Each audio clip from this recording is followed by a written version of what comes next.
What's up everyone on the internet? Thank you for making this video party. I'm so excited to upload this one for you guys because for this video we'll be taking a look at an anime that has a bit of a dark side. The Saga of Tanya the Evil. So to provide a bit of backstory, back when this anime came out in 2017, at the time I was still a newcomer to anime because the only thing I actually ever watched was Sword Art Online, so I really did need to venture out there. So I figured, you know what, I'll watch the latest anime right now, and it just so happened to be this particular series. And after watching a couple episodes, for whatever reason, I just wasn't hooked on. I have no idea what caused me to drop this anime because after so many years, I decided to give this show a second chance, and oh my god, this show is freaking good. So like I said, this anime came out back in 2017 and is apparently an isekai, given how our main character is sent to a magical world. But it is so easy to forget that this is an isekai given how the overall setting in which the story takes place in. And let me tell you, the story hits the ground running as you are pretty much dropped in the middle of a war zone that almost resembles to World War II, where you have the Allied forces go up against the German armies.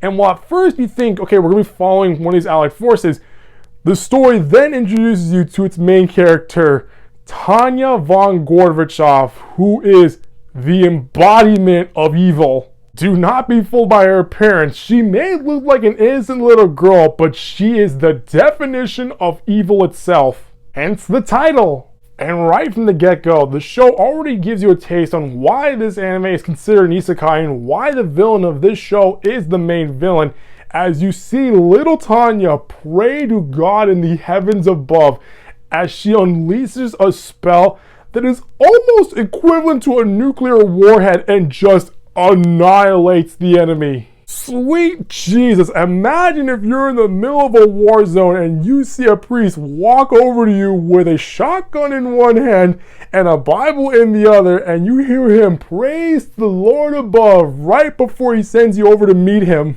And this is just episode 1. So when it comes to isekai, most stories follow a particular format where you follow a main character before suddenly having an accident and then getting teleported to a magical world.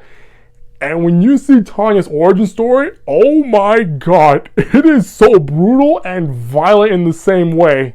Because as it turns out, before Tanya was a literal war machine, she was actually a dude living in Tokyo who worked at a company and his main job was to lay off workers.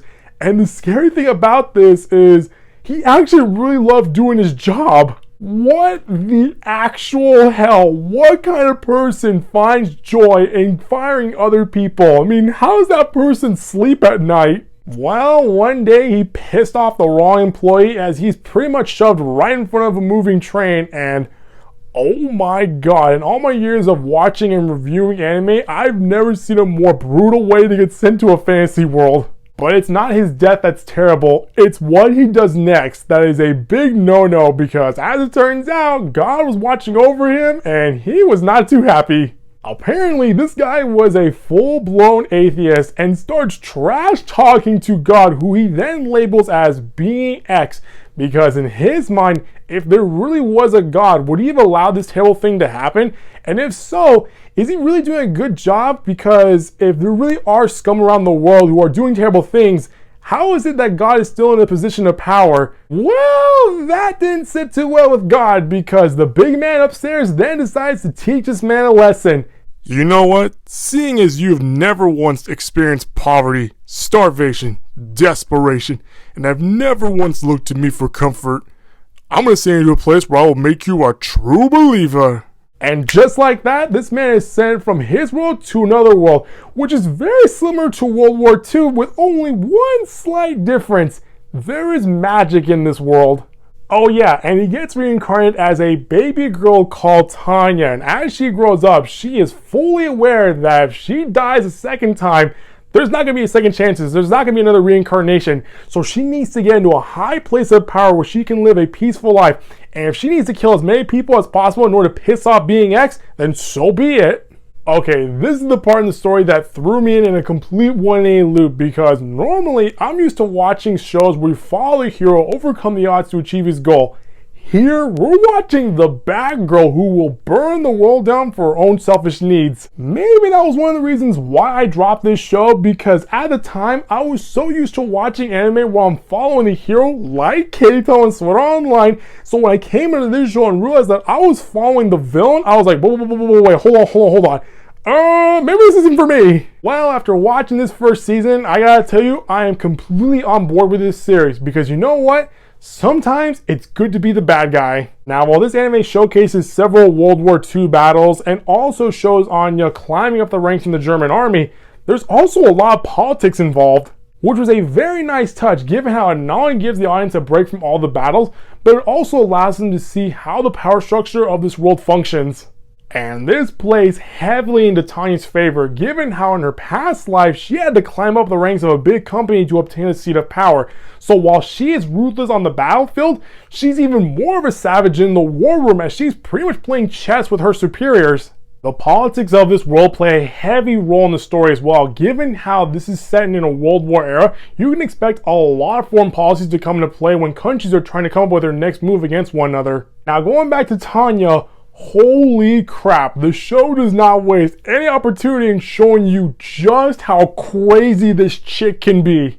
At one point, she pretty much has an Execute Order 66 moment and basically pulls rank on one of her troops. Because while he's telling her, hold on sir, wait, this is just wrong, we cannot fire on these innocent people, she starts spinning some truth to where she says, do you want to know why I'm put in charge?